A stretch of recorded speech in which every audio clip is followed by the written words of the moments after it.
Once you learn how to shoot photography for real estate, how you shoot photography in general for indoor spaces is going to change drastically. Hey everyone, I'm Connor with Chronicle Creative, and in this video, I'm going to show you the process I use for shooting real estate photos for my real estate clients, and really how to produce images that when you put them together in Lightroom look really good. And I'm going to show you the whole process from start to finish. The camera I'm currently using is the Sony A7IV, and I found this really useful for doing a mix of video and photo, which is primarily what we do with our business. Now, particularly with photo, I found it really useful and really helpful. It has a lot of options when it comes to shooting bracketed photography, which is what we're going to be talking about today. Now, to access this, you're going to go to your camera menu, go to camera settings, go to drive mode, and then look for continuous bracketing.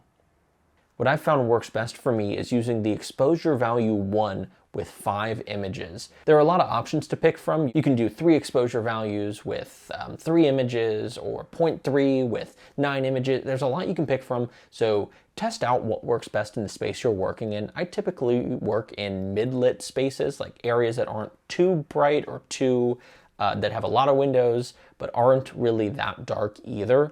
So I find that this works really well for me.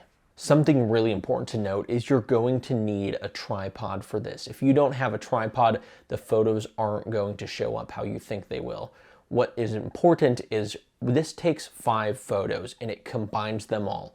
If those photos aren't in the same area or there's slight movement in those photos, you're going to have a really blurred look. And again, doing it handheld is just almost not possible. So again, bring a tripod and make sure you're not shaking the camera or moving the camera when you're taking these photos. So what you're going to want to do is you're going to take your camera and change the f-stop, the aperture, to something very high. Primarily, the sweet spot is between 8 and 11.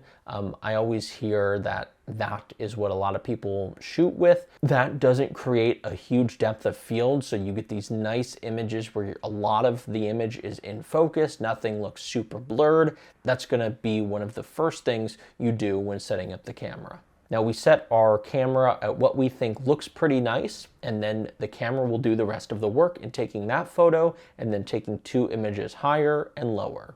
And after we do that, we're gonna head on over to Lightroom, and this is where it gets kind of fun. You're gonna select all 5 photos and then click Photo, Photo Merge, HDR Merge. It's as simple as that. That will take all 5 of those images. If there's no movement, again, it will take all 5 of those images and combine them together to create a really rich photo that has windows that aren't super bright, an interior that is bright, and a really just unison lighted look. But yeah, that's as simple as it is.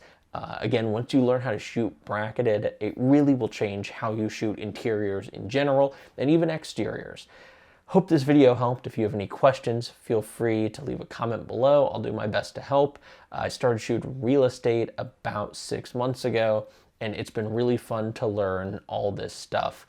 And I hope these videos help you learn a lot quicker because it took me a long time to try to figure out how bracketing worked.